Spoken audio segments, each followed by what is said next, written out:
Através desse vídeo, eu vou trazer algumas informações maiores sobre os sólidos geométricos para vocês. Conforme nós vimos na página 48 do EMAI, os nossos sólidos geométricos se dividem em 3 categorias: corpos redondos, prismas e pirâmides. Depois que vocês montaram os 11 sólidos geométricos que nós temos no anexo 3, vocês precisaram encaixar esses sólidos nessas 3 categorias.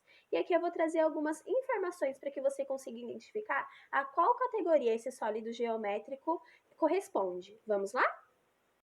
Na categoria dos corpos redondos entram todos aqueles sólidos geométricos que possuem alguma parte arredondada. Então, nós temos aí o exemplo da esfera, do cone e do cilindro. Nós temos nessas imagens destacadas partes em vermelho, que são as partes arredondadas da minha figura. Então, no caso da minha esfera, ela é toda, arredondada. No caso do meu cone, eu tenho a base arredondada e no caso do meu cilindro, eu tenho a base e a parte superior. Então, toda figura que tiver pelo menos um lado desses arredondados, ela é uma figura de corpos redondos, tudo bem? Um sólido geométrico dos corpos redondos. Um exemplo disso seria o nosso copo. Um copo que ele é arredondado, ele tem uma base arredondada, então ele entra na parte dos corpos redondos. Os nossos prismas nessas figuras estão com um nome diferente do que nós estamos acostumados a usar no EMAI, né? Nós estamos acostumados a usar prisma de base triangular, prisma de base quadrada, prisma de base pentagonal e prisma de base hexagonal. Aqui eles mudam o nome, mas na verdade o sentido é exatamente o mesmo. Quando eu estou falando de um prisma, eu tenho que ter pelo menos um par de faces opostas e iguais. Então, por exemplo, na minha figura do prisma de base triangular, eu tenho essas duas partes que estão destacadas em verde. Essas duas partes destacadas em verde, vocês podem ver que elas são iguais. Então, elas são um par de faces iguais e elas são opostas. Significa que uma está à frente da outra, elas não se encostam diretamente. O mesmo acontece nas demais figuras. No prisma de base quadrada, eu tenho essas duas partes azuis, que são iguais, um par de faces iguais, e elas são opostas, elas não se encostam.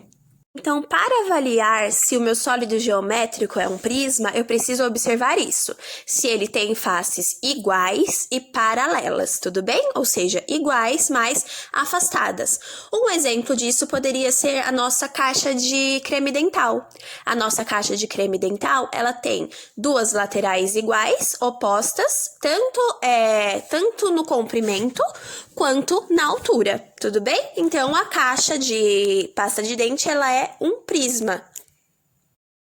Assim como nos prismas, as nossas pirâmides estão com um nome diferente do que nós estamos acostumados a usar no EMAI, mas são as mesmas figuras, só que nós estamos acostumados a falar pirâmide de base triangular, pirâmide de base quadrada, pirâmide de base pentagonal e pirâmide de base hexagonal, tudo bem? Para verificar se o meu sólido geométrico ele é uma pirâmide, eu preciso ter esse ponto de encontro das minhas arestas. Lembrando que as minhas arestas são as minhas linhas, da minha figura geométrica. Esse ponto de encontro eu destaquei com essa bolinha vermelha, tudo bem? Vocês conseguem ver que as arestas elas se encontram ali em cima em uma única vértice. Lembrando, vértice, a pontinha, as pontinhas da minha figura geométrica.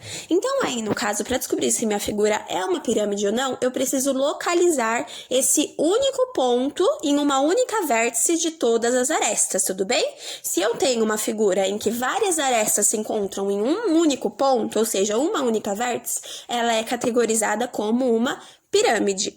Na verdade, eu não vou ter um objeto de casa para dar uma referência, mas nós temos as pirâmides do Egito, Que ela tem essa parte pontuda, que seria o encontro das arestas em uma única vértice.